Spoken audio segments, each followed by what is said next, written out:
Hello everyone. This is Chase Pounds. In today's video, I'm going to be discussing a 1943 Titanic film. Now, I kind of mentioned this before in my previous video about in my 1953 in my review of my review of the 1953 Titanic film. But I was going to give you a little bit more information about this film. Now, this film was, as I said, made in 1943. It was made overseas in Germany during the outbreak of World War II, during the height of the Nazis. This film was more of a propaganda film, as a tool as a way of exploiting the British as being arrogant and hubris and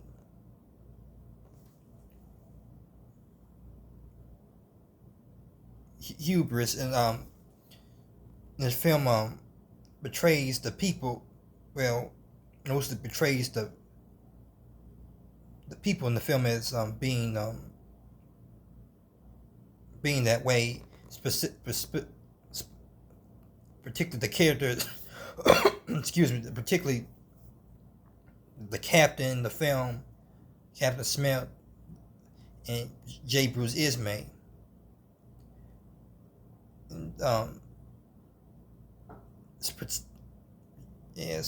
Specifically as they show in the film, they also have a German. They have one German. It's a fictitious officer who is concerned about the safety of the ship, and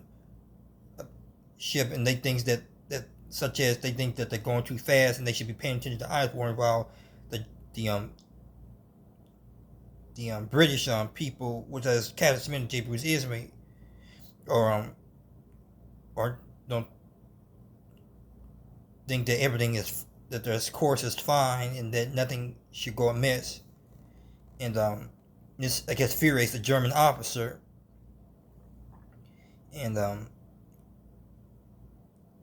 But sure enough, the Titanic sinks, and of course, as you know the story of the Titanic, there's aren't enough lifeboats to save everyone, and of course, a lot of people die in the tragedy.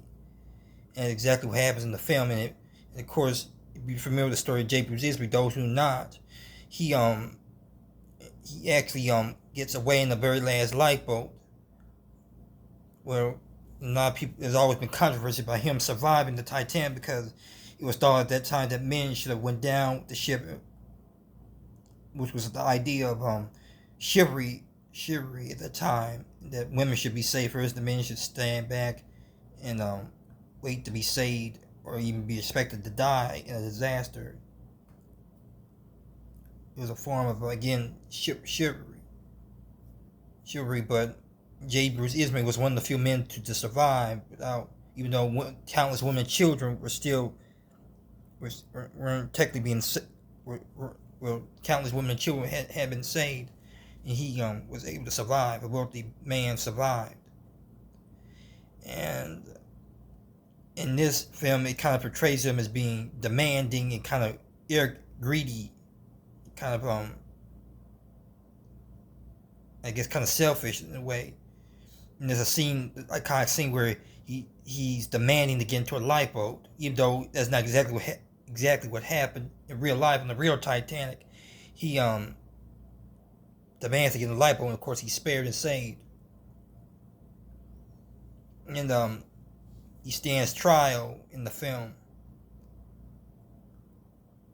and in the film, but is never prosecuted for any crimes connected with him being saved or being negligence. Which again, this was a way of showing how arrogant the British people were by letting thousands of people die and commit murder. And to them was a form of murder, that they allowed thousands of people to die in a tragedy. So in my opinion, the film was though it I think for the most part it was accurate. I don't think it was. I think again the film wasn't, I guess, about trying to be accurate, but because it was again a propaganda film about the war at the time, about politics. But it does leave out a lot of notable characters, as I said before. Though it shows the Captain Smith and J. Bruce Ismay, I think he even shows the Astors. They were known to be aboard the Titanic. But it doesn't show the Strauss couple. It doesn't show Isidore. If you're familiar with Isidore and Ida Strauss, they were the couple that stayed on board the elderly couple that stayed on board because the lady refused to get in the lifeboat without her husband. And they're not depicted in this film. They depicted in countless other later Titanic films, but in this one they're not. You may also know the Molly Brown. Some of you may be familiar with Molly Brown, and in real life her name was Margaret Brown. She wasn't depicted in this film either. Nor is Thomas Andrews, the ship designer, which I told in my previous video on the 1953 Titanic. She wasn't in this. He wasn't in the ship design. Wasn't in this film either. But as for the acting is mostly good. Though I can't understand what the people are saying in this film because it's a German film and it has English subtitles. So I'm not.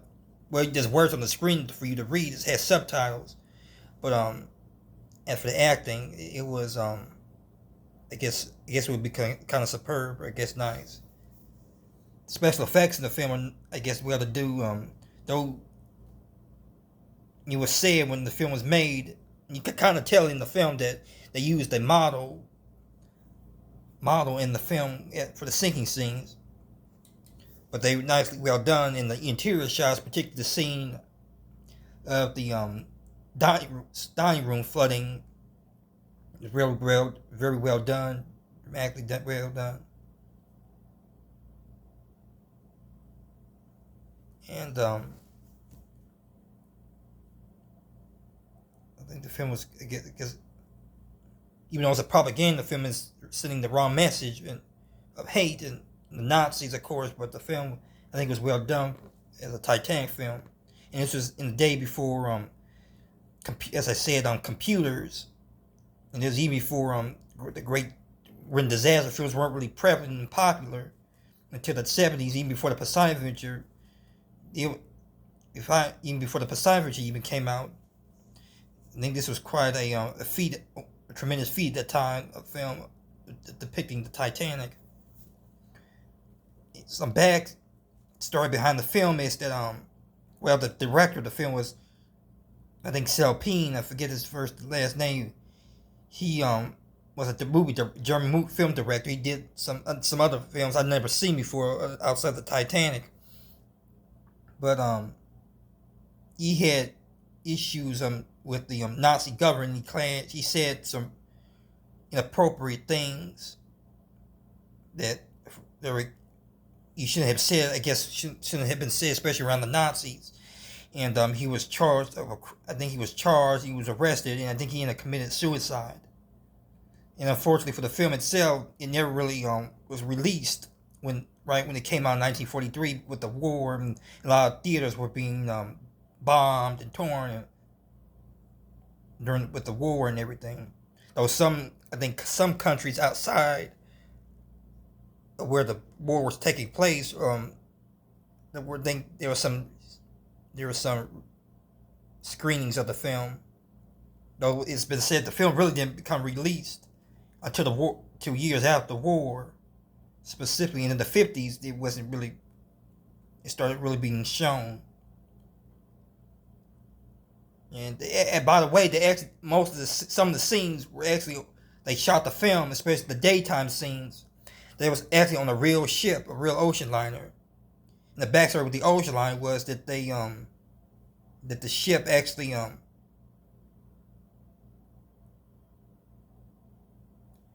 ship actually ended up think it was carrying Jewish refugees, I think,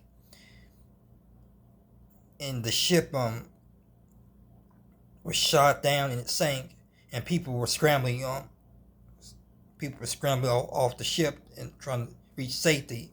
And of course, a lot of people died in this disaster, and some people say it was disaster. The deaths were much larger than the Titanic in the film it was depicting.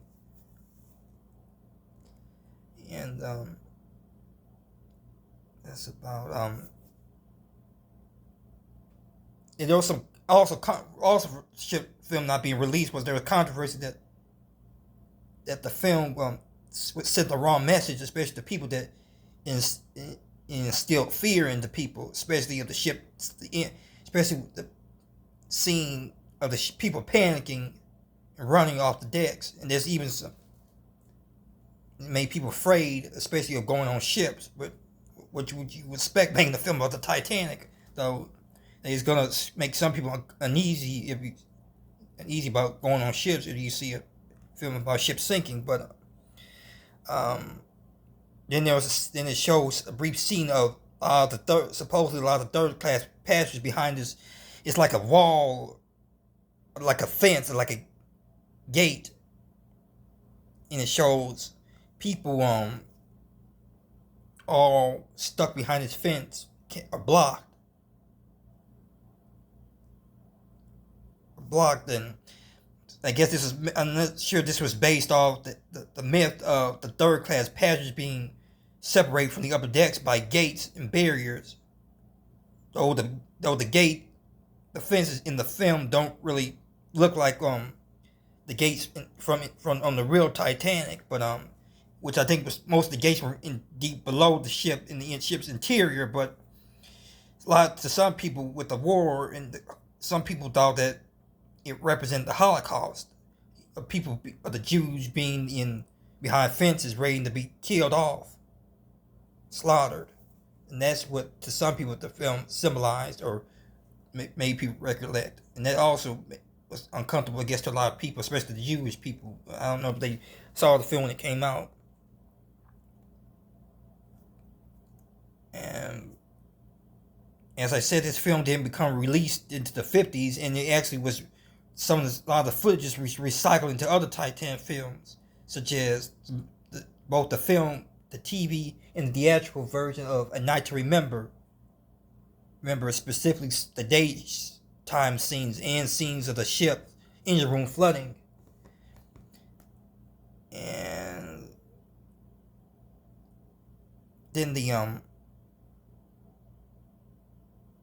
thing was also reused in the 1957 TV show 1950s TV series Telephone Time, which features an episode of Molly Brown, which is really Margaret Brown. Played by also I mentioned this before in another video about Molly Brown video that it was played that this character was Cloris Lynchman, recently passed away, the actress who played her. And it was even in some documentaries. It's been recycled in a couple of documentaries, including the 1994 A&E Titanic documentary, two-part documentary. Two-part documentary of the Titanic. Well done documentary. And it shows some scenes of the engine room flooding. And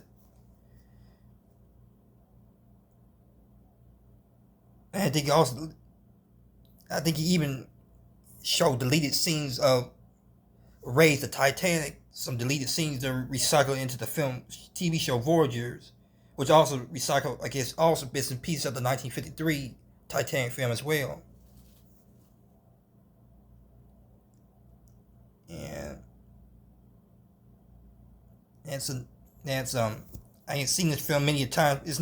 I've seen this film many times. Well, I shouldn't say many times, but I've seen it several times. I haven't watched it. It's not a film. One of the Titanic films I don't watch as frequently because it has subtitles in it, and but It's a nice film. It's a well-to-do film, and in 2012, they did a documentary about the film, about the making of the film, around the 100th anniversary of the Titanic. It was on the History Channel. Channel. Even as I said, talked about some of the stuff I mentioned about, such as the making the film, and the real ship they used. I think it was called the Capricorn, and stuff about the director and the issues with the director and the director when the director, and it's an interesting documentary too. So feel free to watch the film, and it was the documentary was called Nazi Titanic. And so feel free to watch this film and watch the documentary after the film, I guess. And that's what's something you watch it back to back, the film, then watch the documentary to see the making of it. Here's another video by Chase Pound. Stay tuned for my next video.